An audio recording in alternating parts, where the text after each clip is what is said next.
नमस्कार मित्रों, आज के इस वीडियो में एक बार फिर से आप सभी का बहुत बहुत हार्दिक स्वागत है। हम आशा करते हैं कि आप सभी स्वस्थ होंगे, मस्त होंगे और पूरी तरह से अपनी तैयारी में व्यस्त होंगे। तो मित्रों, आज के इस वीडियो में हम हिंदी साहित्य के अंतर्गत निबंध विधा और निबंध विधा के अंतर्गत कुछ महत्वपूर्ण एवं संभावित प्रश्नों को व्याख्यात्मक तरीके से हल करेंगे और उसके साथ इन्हें ट्रिक की सहायता से याद करने का भी प्रयास करेंगे। तो हम आशा करते हैं कि वीडियो आप सबके लिए बहुत ही महत्वपूर्ण होने वाला है, इसलिए इस वीडियो को आप लोग अंत तक जरूर देखें। चैनल पर नए हैं तो चैनल को सब्सक्राइब कर लें और उसके साथ अगर आपको थोड़ा सा भी उचित लगे तो इस वीडियो को अपने जो परिचित लोग उनके पास भी शेयर करें। और उसके पूर्व के वीडियो हम लोगों ने कुल 1500 प्रश्नों को देखा था, तो आज के इस वीडियो में उसके आगे के प्रश्नों को हम लोग जानेंगे। तो जैसा कि स्क्रीन पर आप देख पा रहे हैं, प्रश्न संख्या 1501, किस प्रकार के निबंधों में बुद्धि तत्व प्रमुख होता है? भावात्मक में, वर्णनात्मक में, विवरणात्मक में या विचारात्मक में? तो ढेर सारे भाई बहनों का जब आगे सर विकल्प डी को लॉक किया जाए, विकल्प डी विचारात्मक इज राइट आंसर। देखें, जो विचारात्मक निबंधों में बुद्ध तत्व प्रमुख होता है, प्रधान होता है और ऊहापोह मूलक चिंतन की प्रधानता रहती है, जबकि भावात्मक निबंधों में रागात्मक तत्व की प्रधानता रहती है। इसमें विचारों की अपेक्षा लेखक अपने हृदय स्थित भाव का चित्रण करता है, ध्यान में रखिएगा। कैसे दिमाग में बैठाएंगे? तो देखिए, जो बुद्ध तत्व होता है ना, जब बुद्धि होगी तभी विचार आएगा, जब बुद्धि होगी तो विचार आएगा। बुद्धि तत्व की प्रमुख होता है विचारात्मक में। ठीक है, चलिए। अब प्रश्न संख्या 1502 है कि हिंदी निबंध का उत्कर्ष काल है भारतेंदु युग, द्विवेदी युग, शुक्ल युग या फिर शुक्लोत्तर युग? तो ढेर सारे भाई बहनों का जवाब आ गया कि जो निबंध का उत्कर्ष काल है, विकल्प सी शुक्ल युग इज राइट आंसर, है ना। हिंदी निबंध का उत्कर्ष काल शुक्ल युग है। गद्य के विकास में इस युग का विशेष महत्व है, ये ध्यान में आप रख लीजिएगा। पंडित रामचंद्र शुक्ल का जन्म 1884 से 1941 ने निबंध हिंदी साहित्य का इतिहास और समालोचना क्षेत्र में गंभीर लेखन किया है। प्रश्न संख्या 1503 है कि इनमें से कौन भ्रमरानंद उपनाम से लिखा करते थे? विद्यानिवास मिश्र, बाल मुकुंद गुप्त, विशंबर नाथ शर्मा कौशिक या कुबेर नाथ राय? तो ढेर सारे भाई बहनों का जब आ गया कि भ्रमरानंद नाम से विद्या निवास मिश्र ने लिखा है, ध्यान में रख लीजिएगा। तो भ्रमरानंद कौन है? बोले विद्या, जिसके अंदर विद्या होगी वो भ्रमरानंद होगा। ऐसे कुछ क्लू बना करके दिमाग में बैठा लीजिएगा। व्याख्या देख सकते हैं, विद्या निवास मिश्र स्वयं को भ्रमरानंद कहते थे और भ्रमरानंद छद्म नाम से लिखते थे। इनका प्रथम निबंध संग्रह है चितवन की छांव। परीक्षा में पूछा गया प्रश्न है, आगे भी पूछा जा सकता है कि विद्या निवास मिश्र का प्रथम निबंध संग्रह कौन है? तो चितवन की छांव है, ध्यान में रख लीजिएगा। ठीक है। अब प्रश्न 1504 है, हरिशंकर प्रसाई के व्यंग्यात्मक निबंधों का लक्ष्य क्या है? अब आपको जवाब देना है। ये है कि पाठकों को वास्तविकता के प्रति आंखें खोलना, बी है कि पाठकों को गंभीर हास्य प्रदान करना, सी है कि पाठकों की भाव जड़ता को तोड़ना और डी है कि पाठकों में विडंबनाओं के प्रति आक्रोश और घृणा जगाना। तो ढेर सारे भाई बहनों का जवाब आ गया, अक्सर विकल्प ए को लॉक किया जाए। विकल्प पाठकों को वास्तविकता के प्रति आंखें खोलना इज राइट आंसर, है ना। हरिशंकर प्रसाद ने व्यंग्यात्मक निबंध क्यों लिखा है? इसलिए लिखा है जिससे पाठकों को वास्तविकता के प्रति उनकी आंखें खुल जाएं, ये ध्यान में आप रख लीजिएगा। हरिशंकर प्रसाद के व्यंग्यात्मक निबंधों का लक्ष्य पाठकों को वास्तविकता के प्रति आंखें खोलना है। इनके द्वारा रचित निबंध है पगडंडियों का जमाना, जैसे उनके दिन फिरे, सदाचार की ताबीज, शिकायत मुझे भी है, ठिठुरता हुआ गणतंत्र, बैसड़ों की फिसलन, विकलांग श्रद्धा का दौर, भूत के पांव पीछे, सुनो भाई साधु और तुलसीदास चंदन घिसे, कहत कबीर आदि है, ध्यान में रखिएगा। अब प्रश्न संख्या 1505 है कि जिंदगी मुस्काई के रचनाकार कौन है? बनारसी दास चतुर्वेदी, किशोरी दास वाजपेयी, कन्हैया लाल मिश्र प्रभाकर या फिर राम वृक्ष बेनीपुरी? तो ढेर सारे भाई बहनों का जवाब भी आ गया कि जिंदगी जब मुस्काती है कन्हैया लाल की कृपा होती है। तो जब कन्हैया लाल मिश्र प्रभाकर की कृपा होती है तो जिंदगी मुस्कुराने लगती है। ऐसे कुछ क्लू बना लीजिएगा और इन्हें अपने दिमाग पे छाप लीजिएगा। जिंदगी मुस्काई के रचनाकार कन्हैया लाल मिश्र प्रभाकर हैं। इनके द्वारा रचित अन्य निबंध है बाजे पहले के घुंघरू, जिंदगी लहलहाई। अब देखिए, बाजे पहले घुंघरू का जब विष्णु कृपा होगी ना तो भैया बाजे पहले घुंघरू होंगे।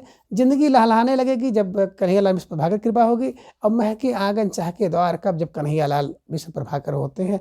दीप चले शंख बजे जब विष्णु प्रभाकर होंगे। माटी हो जाती है सोना विष्णु प्रभाकर की कृपा से, ध्यान में रख लीजिएगा। कन्हैया लाल मिश्र प्रभाकर इज राइट आंसर। ठीक है, चलिए। अब प्रश्न संख्या 1506 है कि प्रिया नीलकंठी तथा निषाद बांसुरी किसके निबंध संग्रह हैं? रमेश चंद साहब विद्यानिवास में, कुबेरनाथ राय और श्री राम परिहार। तो सब लोग जा रहे हैं प्रिया नीलकंठी किसकी है? तो कुबेर की है, 68 है। निषाद बांसुरी किसकी है? कुबेर की है। तो कुबेर फार कुबेरनाथ राय को ध्यान में रख लीजिएगा। कुबेरनाथ राय रसाधर्मा ललित निबंधकार है। प्रिया नीलकंठी तथा निषाद बांसुरी कुबेरनाथ राय के निबंध संग्रह हैं। इनको द्वारा रचित अन्य निबंध संग्रह है रसाखेटक, गंधमादन, विषाद योग, पर्णमुकुट, कामधेनु, मन पवन की नौका और मराल है। ध्यान में रखिएगा। अब प्रश्न संख्या 1507 है कि निम्नलिखित में से निबंध संग्रह और उसके लेखक का एक युग में गलत है वह है। अब कह रहे हैं कि युग संधियों पर सत्यानंद हिरन नगे का है, ये असंगत है। सविता धर्म प्रभाकर माचवे का ये, मलिनाथ की परंपरा रविन्द्रनाथ त्यागी की ये, या विराम चिन्ह रामविलास शर्मा का है। तो अभी मेरे मुंह से निकल भी गया था कि विकल्प बी जो सविता है ये धर्मवीर भारती का है, प्रभाकर माचवे का नहीं है। विकल्प बी इज राइट आंसर। जिन भाई बहनों ने विकल्प बी का चुनाव किया था बिल्कुल सही जवाब, बेहद तैयारी आप सबके यहाँ पर दिख रही है। निश्चित रूप से आप सब बधाई के पात्र हैं। युग संधियों पर अगेय होता है। सविता धर्मवीर भारती करते हैं, मलिनाथ की परंपरा रविन्द्रनाथ त्यागी का है और रामचंद्र रामविलास शर्मा का है। ध्यान में रखिएगा। अब प्रश्न संख्या 1508 है कि धर्म, नैतिकता और विज्ञान के लेखक कौन है? प्रेमचंद, जयशंकर प्रसाद, रामधारी सिंह दिनकर, मुक्तिबोध। तो धर्म, नैतिकता और विज्ञान अगर तीनों एक जगह मिल जाए तो भैया दिन भर पढ़ते रहो, है ना। धर्म, नैतिकता और विज्ञान जहाँ पे मिल जाए तो दिन भर पढ़ो, दिन भर पढ़ो, दिन भर। दिन भर माने दिनकर को ध्यान में रख लीजिएगा और इन्हें ऐसे दिमाग में रख लीजिएगा कि धर्म, नैतिकता और विज्ञान कहीं मिल जाए तो दिन भर पढ़ो। दिनकर की ये रचना है, यह निबंध विधा की रचना है। इनके अन्य निबंध है कि मिट्टी की ओर दिन भर चलो, अर्धनारीश्वर दिन भर बनो, प्रीति के फूल दिन भर रहते हैं, उजली आग दिन भर। ठीक है। अब प्रश्न संख्या 1509 है कि धर्म की रसात्मक अनुभूति का नाम भक्ति है। उपयुक्त कथन आचार्य रामचंद्र शुक्ल के किस निबंध का अंश है? श्रद्धा और भक्ति, मानस की धर्मभूमि, लोभ और प्रीति, कविता क्या है? तो ढेर सारे भाई बहनों का जवाब आ गया कि धर्म जो है रसात्मक के, है ना, अनुभूति का नाम भक्ति है और जहाँ भक्ति होती है वहाँ पर मानस की भूमि होगी। तो ध्यान में रख लीजिएगा। उपयुक्त जो कथन है मानस की भूमि, विकल्प बी इज राइट आंसर। व्याख्या देख सकते हैं कि मानस की भूमि का अंश है, जबकि श्रद्धा और भक्ति, लोभ और प्रीति, कविता क्या है आदि शुक्ल जी के अन्य निबंध हैं। अब प्रश्न संख्या 1510 है कि मेरे राम का मुकुट भीग रहा निबंध अपने समय में बड़ा चर्चित रहा है। इस निबंध के लेखक कौन है? प्रताप नारायण मिश्र, विद्यानिवास मिश्र, कुबेरनाथ राय, हजारी प्रसाद द्विवेदी। अब मेरे राम का मुकुट भीग रहा है क्यों? क्योंकि उनके यहाँ विद्या निवास नहीं है, विद्या का निवास नहीं है, तो मेरे राम का मुकुट भीग रहा है। ऐसे कुछ किलो बना लीजिएगा। ठीक है, ध्यान में रखिएगा। मेरे राम का मुकुट भीग रहा है निबंध के लेखक विद्यानिवास मिश्र हैं। विद्यानिवास मिश्र ललित निबंधकार हैं। इनकी प्रमुख कृतियां हैं चितवन की छाह में विद्यानिवास करती है, कदम की फूल डाली में विद्यानिवास करती है, तुम चंदन हम पानी हो तो विद्यानिवास करेगी, और आंगन के पक्षी बंजारा मन हो तो विद्यानिवास पहुँची करती है, मैंने सिल पहुँचाई क्योंकि मुझे अंदर विद्यानिवास करती है। जबकि कुबेरनाथ राय का रसाधर्मा ललित निबंधकार हैं। इनके द्वारा रचित कृतियाँ हैं प्रिया नीलकंठी, रसाखेटक, गंधमादन, विषाद योग, निषाद बांसुरी और कामधेनु। अब प्रश्न संख्या 1511 है कि इनमें से कौन सा निबंध अध्यापक पूर्ण का नहीं है? आचरण की सभ्यता पूर्ण होती है, मजदूरी और प्रेम पूर्ण होते हैं, गेहूं और गुलाब पूर्ण होते हैं, या फिर कन्यादान? कौन?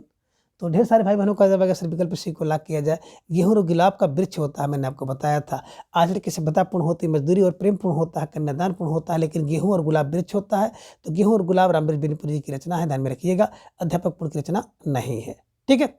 अब आचरण की सभ्यता पूर्ण होती है, मजदूरी और प्रेम पूर्ण होता है, सच्ची वीरता पूर्ण होती है, पवित्रता पूर्ण होती है, कन्यादान पूर्ण होता है, अमेरिका का मस्त कवि वाल्ट हिटमैन पूर्ण होता है। ठीक है। पूर्ण की रचना है अध्यापक पूर्ण सिंह। गेहूं और गुलाब अभी आपने देखा कि रामवृक्ष मणिपुर का है, गेहूं और गुलाब का वृक्ष होता है। प्रश्न संख्या 1512 है कि आचार्य रामचंद्र शुक्ल हिंदी निबंध की किस विशेष धारा के श्रेष्ठ निबंधकार हैं? व्यक्ति व्यंजक, चरित्र चित्रण विज्ञान, चित्रात्मक, संभाषणात्मक और वस्तु व्यंजक। तो 1512 का जवाब आप सबको देना था, ढेर सारे भाई बहनों ने दे भी दिया। विकल्प डी को लाग किया जाए, वस्तु व्यंजक इज राइट आंसर, है ना। निबंध की विशेषता क्या है कि वस्तु व्यंजक हैं। रामचंद्र शुक्ल वस्तु व्यंजक हैं, ऐसे आप क्लू बना करके दिमाग में बैठा लीजिएगा। चिंतामणि भाग 1 में इन्होंने लिखा है कि इस पुस्तक में मेरी अंतर यात्रा में पढ़ने वाले कुछ प्रदेश हैं। यात्रा के लिए निकलती रही है बुद्धि, पर हृदय को भी साथ लेकर। शुक्ल जी द्वारा रचित निबंध है भाव या मनोविकार। उत्साह, श्रद्धा और भक्ति, करुणा, लज्जा और ग्लानि, लोभ और प्रीति, घृणा, ईर्ष्या, भय, क्रोध और कविता क्या है? आदि। प्रश्न संख्या 1513 है कि लघु मानव के बहाने हिंदी कविता पर एक बहस के लेखक कौन है? नंद दुलारे वाजपेयी, विजयदेव नारायण शाही, रामविलास शर्मा, हजारी प्रसाद द्विवेदी। तो ढेर सारे भाई बहनों का जवाब आ गया कि लघु मानव के बहाने ही सही है। अपने आप को सही रखना है तो लघु मानव के बहाने सही रखिए। सही फार विजयदेव नारायण शाही को ध्यान में रख लीजिएगा। ये प्रश्न वेरी वेरी मोस्ट इंपॉर्टेंट प्रश्न है। ये निश्चित रूप से किसी न किसी परीक्षा में आपको देखने को मिलेगा। ठीक है, चलिए व्याख्या देख सकते हैं कि लघु मानव के बहाने हिंदी कविता पर एक बहस के लेखक विजयदेव नारायण शाही हैं। प्रश्न संख्या 1514 है कि आचार्य शुक्ल का कौन सा निबंध व्यवहारिक समीक्षा संबंधी नहीं है? भारती हरिश्चंद्र, काव्य में व्यंजनावाद, मानस की धर्मभूमि, तुलसी का भक्ति मार्ग। तो ढेर सारे भाई बहनों का जवाब भी आ गया। सब विकल्प भी को लाग किया जाए। काव्य में जो व्यंजनावाद है ना, ये व्यवहारिक समीक्षा नहीं है। विकल्प बी इज राइट आंसर। ठीक है, चलिए आचार्य शुक्ल का निबंध काव्य में व्यंजनावाद व्यवहारिक समीक्षा संबंधी नहीं है, जबकि भारती हरिश्चंद्र, मानस की धर्मभूमि, तुलसीदास का भक्ति मार्ग, काव्य में लोकमंगल की साधनावस्था आदि निबंध शुक्ल जी के व्यवहारिक समीक्षा संबंधी निबंध हैं। प्रश्न संख्या 1515 है कि काल क्रमानुसार इनमें सबसे पुराने लेखक कौन हैं? सरदार पूर्ण सिंह, किशोरीलाल गोस्वामी, भारती हरिश्चंद्र, श्याम सुंदर दास। तो आप सबका जवाब भी आ गया कि इनमें काल क्रमानुसार विकल्प सी भारती हरिश्चंद्र हैं, क्योंकि भारती हरिश्चंद्र का जन्म 1850 में जन्म हुआ था, 85 में इनका देहावसान हुआ। किशोरीलाल का जीवन काल है 1865-1932, श्याम सुंदर दास का 1875-1945 और सरदार पूर्ण सिंह का 1881-1931 है। ये भी ध्यान में आप रख लीजिएगा। प्रश्न संख्या 1516 है कि निबंध में किस तरह से व्यक्तित्व की अभिव्यक्ति होती है? सहजता से, सरलता से, आडंबरहीनता से, सभी तरीके से। तो बिल्कुल जो निबंध में अभिव्यक्ति की अभिव्यक्ति होती है ना, सहजता से होती है, सरलता से, आडंबरहीनता से। विकल्प डी उपयुक्त सभी इज राइट आंसर। बिल्कुल सही जवाब है ना। निबंध गद्य लेखन एक विधा है, लेकिन इस शब्द का प्रयोग किसी विषय की तार्किक और बौद्धिक विवेचना करने वाले लेखों के लिए भी किया जाता है। कहा जाता है कि निबंध पर निबंधकार के व्यक्तित्व का प्रभाव रहता है। यह प्रभाव सहजता से, सरलता से, आडंबरहीनता से, सभी तरीकों से निबंध पर दृष्टिगोचर होता है। प्रश्न संख्या 1517 है कि निम्नलिखित में से रामचंद्र शुक्ल द्वारा लिखित निबंध कौन सा है? श्रद्धा और भक्ति है, बात है, करुणा है, उत्साह है। तो 1517 का जवाब आप सबका आ गया सर। विकल्प बी को लाग किया जाए। विकल्प बी बात इज राइट आंसर। बात इज राइट आंसर, ध्यान में रखिएगा। रामचंद्र शुक्ल का निबंध कौन नहीं है? बात नहीं है, क्योंकि बात प्रताप नारायण मिश्र का है। ध्यान में रखिएगा। से श्रद्धा और भक्ति, करुणा एवं उत्साह आचार्य रामचंद्र शुक्ल की निबंध है। ध्यातव्य है कि रामचंद्र शुक्ल के निबंध चिंतामणि नामक ग्रंथ के 4 भागों में संग्रहित है। प्रश्न संख्या 1518 है कि निम्नलिखित में से विद्यानिवास मिश्र का निबंध संग्रह कौन सा नहीं है? फिर बैतलवा डाल पर बैठा, चितवन की छां, तुम चंदन हम पानी, मैंने सिल पहुंचाई। तो कौन एक नहीं है? ढेर सारे भाई बहनों का जवाब आ गया कि सर 1518 का विकल्प ए को लाग किया जाए। बेर बैतलवा डाल पर बैठा विद्यानिवास मिश्र का निबंध संग्रह नहीं है, बल्कि विवेकी राय का है ना। बैतलवा डाल पर बैठता अपने विवेक से बैठता है। विवेक फार विवेकी राय को ध्यान में रख लीजिएगा। शेष जो है चितवन की छाँव बिल्कुल विद्या निवास करती है। तुम चंदन हम पानी, जिनके अंदर विद्या निवास करती है। मैंने सिल पहुंचाई, क्योंकि मेरे अंदर विद्या निवास करती है। और विद्या निवास में इसके निबंध है, ध्यान में रखिएगा। अब प्रश्न संख्या 1519 है कि भारतीय काव्य शास्त्र का नवनिर्माण शीर्षक निबंध के लेखक नंद दुलारे वाजपेयी, रामविलास शर्मा, हजारी प्रसाद द्विवेदी और रामचंद्र शुक्ल हैं। तो 1519 का जवाब आपको फटाफट देना है, और बिल्कुल आप सबका जवाब भी आ गया सर। विकल्प को लाग किया जाए। भारतीय काव्य शास्त्र का जब निर्माण होता है तो दुलारे होते हैं, तो दुलारे हो जाता है। भारतीय काव्य शास्त्र का नवनिर्माण होता है तो दुलारे होते हैं। दुलारे फार नंद दुलारे वाजपेयी को ध्यान में रख लीजिएगा। नंद दुलारे वाजपेयी जी हैं। वाजपेयी जी की आलोचनात्मक ग्रंथों की रचना के लिए प्रसिद्ध हैं। इनके आलोचनात्मक ग्रंथ है जयशंकर प्रसाद, आधुनिक साहित्य, हिंदी साहित्य 20वीं शताब्दी, नया साहित्य, नए प्रश्न, साहित्य का अनुकूलन, प्रेमचंद एक साहित्य विवेचन और प्रकीर्णता, महाकवि सूरदास तथा महाकवि निराला। अब महाकवि सूरदास, महाकवि निराला की बात आ जाती है तो दुलार में उनको कहा जाता है। दुलार फार नंद दुलारे वाजपेयी को ध्यान में रखिएगा।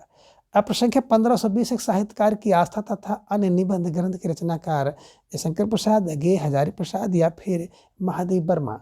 तो ढेर सारे भाई बहनों का जवाब आ गया कि साहित्यकार की जो आस्था होती है वो महादेवी में होती है। साहित्यकार की आस्था महादेवी में होती है। देवी भार महादेवी वर्मा को ध्यान में रख लीजिएगा। ठीक है, चलिए, साहित्यकार की आस्था किस में होती है? देवी में होती है। और देखे होंगे जो साहित्यकार होता है पहले देवी की वंदना करता है, स्तुति करता है। तो साहित्यकार की आस्था है मनोनिबंध देवी देवी जिनका प्रकाशन वर्ष 1964 में हुआ था, ध्यान में रखिएगा। अब प्रश्न संख्या 1521 है कि हजारी प्रसाद द्विवेदी द्वारा रचित निबंध संग्रह नहीं है। नाथ संप्रदाय, प्रबंध प्रभाकर, साहित्य का मर्म, ललित मीमांसा। तो ढेर सारे भाई बहनों का जवाब भी आ गया कि सर 1521 का जो सही जवाब है विकल्प बी, प्रबंध प्रभाकर इज राइट आंसर। ठीक है, चलिए, हजारी प्रसाद द्विवेदी द्वारा रचित निबंध संग्रह कौन नहीं है? प्रबंध प्रभाकर, जो हजारी प्रसाद का नहीं है। नाथ संप्रदाय हजारी का है, साहित्य का मर्म है, और ललित मीमांसा है, ध्यान में रखिएगा। बात करते हैं यहाँ पर प्रबंध प्रभाकर, तो इसके बाबू गुलाब राय लेखक हैं, ध्यान में रख लीजिएगा। प्रश्न संख्या 1522 है कुबेरनाथ राय के निबंध संग्रह का प्रकाशन वर्ष सही अनुक्रम कौन सा है? अब आपको जवाब देना है, और मैं इसको पढ़ूंगा नहीं बल्कि आप इसको पढ़ करके सही जवाब दें। तो ढेर सारे भाई बहनों का जवाब भी आ गया, सर विकल्प बी को लाग किया जाए, है ना। गंधमादन, गंधमादन बेहतर होता, मैंने आपको बताया था। कामदेव अच्छी होती है, अच्छी माने 80, ध्यान में रखिएगा। और मराल की बात करते हैं तो मराल 93 का है, मराल 93 का है। और आगम की नाव दो भैया, आगम की नाव दो फार 2002 में, ध्यान में रख लीजिएगा। आगम की नाम दो फार 2002 में है, मराल 93 में है। कामधेनु अच्छी होती है, 1980 में। और गंधमादन बेहतर होता है, तो बेहतर फार 1972 को ध्यान में रख लीजिएगा। निश्चित रूप से आपके दिमाग में बैठ जाएगा किसका? कुबेरनाथ राय का गंधमादन बेहतर होता है, 72 में है। कुबेरनाथ की कामधेनु अच्छी है, 80 में है। कुबेरनाथ का मराल 93 का है, ध्यान में रख लीजिएगा। और आगम की नाव कुबेर की दो, आगम के नाम दो भैया, 2 फार 2002 को ध्यान में रख लीजिएगा। ठीक है, चलिए, यहाँ पे आप इसकी व्याख्या भी देख सकते हैं। अब प्रश्न संख्या 1523 है कि लोभ और प्रीति निबंध में शुक्ल जी ने स्थूल रूप से लोभ के उग्र लक्षण में कौन से लक्षण की चर्चा की? दुख की, क्लेश की, पीड़ा की, असंतोष की। तो ढेर सारे भाई बहनों का जवाब आ गया कि लोभ और प्रीति निबंध में शुक्ल जी ने स्थूल रूप से ना असंतोष की चिंता की है। असंतोष, विकल्प डी इज राइट आंसर। जिन भाई बहनों ने विकल्प डी का चुनाव किया, बिल्कुल सही जवाब। बेहद सुंदर तैयारी आप सबकी यहाँ पर दिख रही है, निश्चित रूप से आप सब बधाई के पात्र हैं। व्याख्या देख सकते हैं कि आचार्य रामचंद्र शुक्ल ने अपने निबंध लोभ और प्रीति में स्थूल रूप से लोभ के उग्र लक्षण यानी कि असंतोष की चर्चा की है। आचार्य शुक्ल का है निबंध चिंतामणि भाग 1 में संकलित क्रोध, भय, ईर्ष्या, श्रद्धा और भक्ति आदि अप्रसिद्ध निबंध भी इसी संग्रह में संकलित हैं। अब संख्या 1524 है कि रामचंद्र शुक्ल के श्रद्धा और भक्ति तथा लोभ और प्रीति निबंध किस श्रेणी में आते हैं? भाव या मनोविकार संबंधी, साहित्य सिद्धांत संबंधी, विचारात्मक है, या साहित्य समीक्षा संबंधी। तो 1524 का जवाब भी आगे सर विकल्प ए को लाग किया जाए। विकल्प ये है कि भाव या मनोविकार संबंधी इज राइट आंसर। ठीक है, चलिए, इसको ध्यान में रखिएगा। आचार्य रामचंद्र शुक्ल के निबंध श्रद्धा और भक्ति तथा लोभ और प्रीति निबंध भाव या मनोविकार संबंधी निबंध है, जिनका संकलन चिंतामणि भाग 1 1939 में किया गया था। अब प्रसंख्या 1525 है कि समस्त मानव जाति के प्रवर्तक भाव या मनोविकार ही होते हैं। यह कथन किसका है? इलाचंद जोशी का, जैनेन्द्र का, रामचंद्र शुक्ल का, या फिर अगेय का? तो 1525 का जवाब आ गया सर विकल्प सी को लाग किया जाए। विकल्प सी Ramchandra Shukla is right answer, है ना। समस्त मानव जाति के प्रवर्तक भाव या मनोविकार हैं, तो रामचंद्र शुक्ल हैं, है ना। आचार्य रामचंद्र शुक्ल ने अपने निबंध भाव या मनोविकार में लिखा है कि समस्त मानव जाति के प्रवर्तक भाव या मनोविकार ही होते हैं। यह निबंध चिंतामणि भाग 1 में संकलित है, जिसका प्रकाशन सन 1939 ईस्वी में हुआ। इस संकलन के अन्य प्रसिद्ध निबंध है श्रद्धा और भक्ति, लोभ और प्रीति, लज्जा और ग्लानि है। अब प्रसंख्या 1526 है कि ललित निबंधकार के रूप में किसे प्रसिद्धि मिली है? अगेय को, सरदार पूर्ण सिंह को, विद्यानिवास मिश्र को, या फिर रामचंद्र शुक्ल को? तो ढेर सारे भाई बहनों का जवाब आ गया कि ललित निबंधकार के रूप में विकल्प सी विद्यानिवास मिश्र को मिला है। ये ध्यान में रखिएगा। ललित कौन होता है? बोले ललित वही होता है जिसके अंदर विद्यानिवास करते हैं ना, वो व्यक्ति ललित हो जाता है। ठीक है, चलिए, इनके निबंध है चितवन की छाह में विद्यानिवास करती है, कदम की फूल डाली में विद्यानिवास करती है, हल्दी धूप में विद्यानिवास करती है, तुम चंदन हम पानी हो जिसके अंदर विद्यानिवास करती है, मेरे राम का मुकुट भीग रहा है तो विद्यानिवास कर रही है, बसंत आ गया पर विद्या निवास करती है, ध्यान में रखिएगा। अब प्रश्न संख्या 1527 है कि आचार्य रामचंद्र शुक्ल ने काव्य में लोक मंगल की साधनावस्था में लोक मंगल विधान की ओर प्रवृत्त करने वाले दो तत्व कौन से बताए हैं? श्रद्धा और भक्ति को बताया, करुणा और भक्ति को बताया, करुणा और प्रेम को, या प्रेम और आनंद को। तो प्रश्न संख्या 1527 का जवाब आ गया सर विकल्प सी को ला किया जाए, करुणा और प्रेम, है ना। देखिए लोक मंगल किससे होगा? तो करुणा और प्रेम से ही हो सकता है, ध्यान में रखिएगा। इसकी व्याख्या देख सकते हैं आचार्य शुक्ल ने काव्य में लोक मंगल की साधना अवस्था में लोक मंगल विधान की ओर प्रवृत्त करने वाले दो तत्व बताया, करुणा और प्रेम। उक्त तत्व का संबंध शुक्ल जी के निबंध काव्य में लोक मंगल की साधना अवस्था से है। यह चिंतामणि भाग 1 में संकलित है। अब प्रश्न संख्या 1528 है कि श्रद्धा भक्ति निबंध में शुक्ल जी द्वारा गिनाए गए श्रद्धा के 3 प्रकारों में से इनमें से कौन सा प्रकार नहीं है? जवाब आपको देना है। कार्यशील संबंधी, साधन संपत्ति संबंधी, प्रतिभा संबंधी और सौंदर्य संबंधी। तो विकल्प डी आ गया कि सौंदर्य संबंधी इज राइट आंसर। जिन भाई बहनों ने विकल्प डी का चुनाव किया था बिल्कुल सही जवाब है। तैयारी आप सबके यहाँ पर दिख रही है, निश्चित रूप से आप सब बधाई के पात्र हैं। अब प्रश्न संख्या 1529 है कि कविता ही हृदय को प्रकृति दशा में लाती है और जगत के बीच क्रम से उसका अधिकाधिक प्रसार करती हुई उसे मनुष्यत्व और उच्च भूमि पर ले जाती है। ये पंक्तियां रामचंद्र शुक्ल ने अपने किस निबंध में लिखी है कि कविता ही हृदय को प्रकृति दशा में लाती है? अब कविता हृदय को प्रकृति दशा में लाती है तो कविता क्या है? कविता क्या है? इसी में कविता हृदय में लाएगी, कविता क्या है में, ठीक है। चलिए प्रस्तुत पंक्तियां कविता क्या है? कविता के हृदय को उच्च भूमि में ला जाती, कथनाचार्य रामचंद्र शुक्ल की कविता क्या है नामक निबंध से उद्धृत है। अब प्रश्न संख्या 1530 है कि हृदय की मुक्ति साधना के लिए मनुष्य की वाणी जो शब्द विधान करती आई है उसे रामचंद्र शुक्ल ने क्या कहा? कविता कह दिया, व्यक्ति कह दिया, कहानी कह दिया या नाटक कह दिया? तो हृदय की मुक्ति जो साधना है ना, जो मनुष्य की वाणी शब्द का विधान करते उसे कविता कहते हैं, कविता हो, है ना, ध्यान में रखिएगा। आचार्य रामचंद्र शुक्ल ने अपने निबंध कविता क्या है में कविता को परिभाषित करते हुए लिखा है कि हृदय की मुक्ति साधना के लिए मनुष्य की वाणी जो शब्द विधान करती आई उसे कविता कहते हैं। अब प्रश्न संख्या 1531 है कि निम्नलिखित में से कौन सा युग्म संगत है? विद्यानिवास मिश्र का विचार और अनुभूति, धर्मवीर भारती का मानव मूल्य और साहित्य, रामचंद्र शुक्ल का चिंतामणि, हजारी प्रसाद द्विवेदी का अशोक के फूल।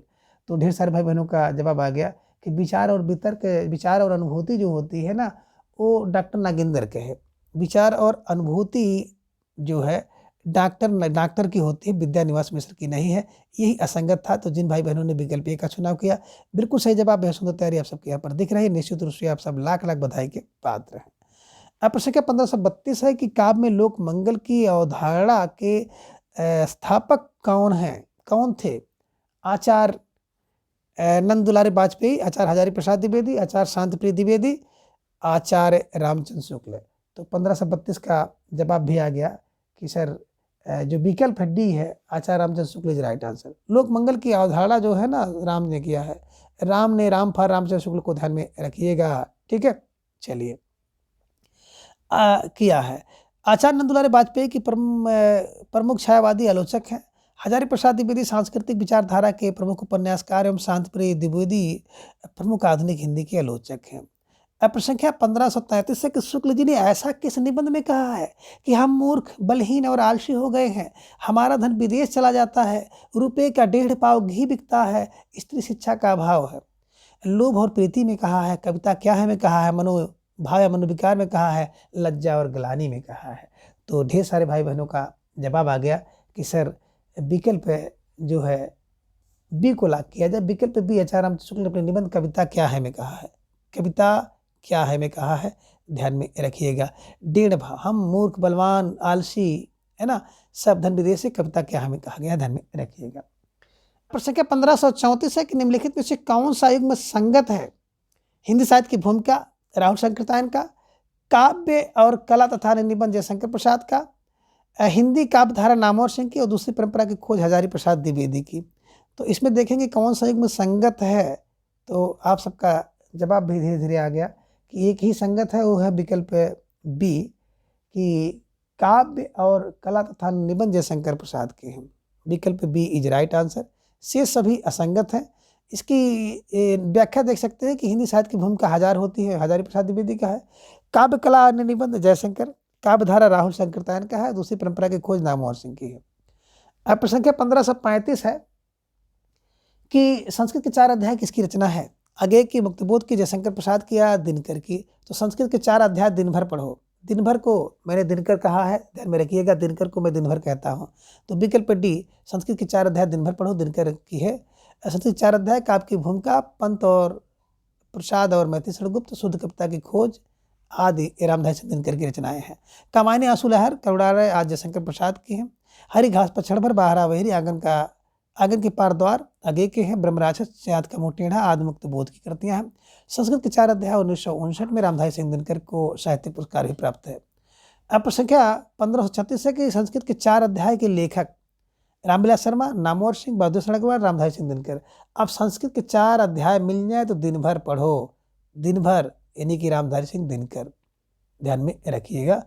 1559 ईस्वी में साहित्य अकादमी द्वारा इसे पुरस्कार भी मिला है। अब प्रश्न संख्या 1537 है कि निम्नलिखित में से कौन सा निबंध हजारी प्रसाद द्विवेदी द्वारा लिखित है? करुणा में राम का मुकुट भीग रहा है, नाखून क्यों बढ़ते हैं, लाल तारा। तो मेरे राम का नाखून क्यों बढ़ते हैं, 1000 बार। 1000 बार फर हजारी प्रसाद मिश्र का ध्यान में रख लीजिएगा। यही हजारी प्रसाद द्विवेदी का जो निबंध है, शेष जो है अलग अलग रचनाकारों के हैं। नाखून क्यों बढ़ते हैं, हजारी प्रसाद का 1000 बार। करुणा राम से होती है, राम में है, रामचंद्र शुक्ल की है। मेरे राम का मुकुट भीग रहा है, तो निवास चाहिए, विद्यानिवास मिश्र का है। लाल तारा वृक्ष से दिखाई देता है, राम वृक्ष मिनीपुरी। अब प्रश्न संख्या 1538 एक विचार और वितर्क है किसका निबंध है? कन्हैयालाल मिश्र प्रभाकर, पंडित हजारी प्रसाद द्विवेदी, राजनाथ पांडे या प्रभाकर माचुए। तो विचार और वितर्क 1000 होता है। 1000 फर हजारी प्रसाद द्विवेदी को ध्यान में रखिएगा और विकल्प बी को आप लोग छाप लीजिएगा। व्याख्या इसकी देख सकते हैं, विचार और वितर्क निबंध के लेखक हजारी प्रसाद द्विवेदी हैं, जबकि अन्य सभी नाम असंगत है। हजारी प्रसाद द्विवेदी के निबंध है अशोक के फूल 1000 है, कुरज 1000 है, साहित्य सचल 1000 है, कृपलता 1000 है और आलोक पर्व 1000 है। 1000 फर हजारी प्रसाद द्विवेदी को ध्यान में रख लीजिएगा। ठीक है, चलिए। अब प्रश्न संख्या 1539 है कि कौन सा निबंध संग्रह डॉक्टर नागेंद्र का नहीं है? विचार और अनुभूति, विचार विश्लेषण, विचार और विवेचन, विचार के क्षण। तो ढेर सारे भाई बहनों का जब आगे सर विकल्प डी को लाग किया जाए, विचार के क्षण जो है डॉक्टर नागेंद्र के नहीं है, बल्कि ये विजेंद्र स्नातक के हैं। अब विचार का क्षण कब होता है? स्नातक में होता है। आप अपना विचार रखने का क्षण आपको मिलता है जब आप स्नातक करते हैं, तो विचार का क्षण होता है। ऐसे कुछ किलो बना लीजिएगा। विचार और अनुभूति, डॉक्टर देखिए पहले विचार करता है फिर अनुभूति कर लेता है। आपने कुछ बताया कि सर मुझे यहाँ दिक्कत है, तो क्या करता है? वो विचार करता है, उसकी अनुभूति कर लेता है। विचार के आपके विश्लेषण करता है, पूछता है कब होता है, कब खाते हैं, कितना होता है, कैसे नहीं होता। और विचार और विवेचना करता है डॉक्टर फॉर डॉक्टर नागेंद्र को ध्यान में रख लीजिएगा। अब इनकी व्याख्या आप देख सकते हैं कि विचार के क्षण निबंध के लेखक डॉक्टर नागेंद्र नहीं बल्कि विजेंद्र स्नातक है। शेष सभी निबंध डॉक्टर नागेंद्र के हैं, ध्यान में रखिएगा। तो मित्रों, आज के इस वीडियो में बस इतना। अगले वीडियो में हम इसके अगले भाग को जानेंगे और इसी के साथ आपके जो निबंध से संबंधित जितने भी महत्वपूर्ण और संभावित प्रश्न थे सभी पूर्ण हो गए हैं। तो आप सभी अपना बेहद ध्यान रखें, अधिक से अधिक समय अपने अध्ययन पर लगाएं और अपना प्रेम, स्नेह, विश्वास इस चैनल पर बनाए रखें। धन्यवाद, नमस्कार, बाय बाय।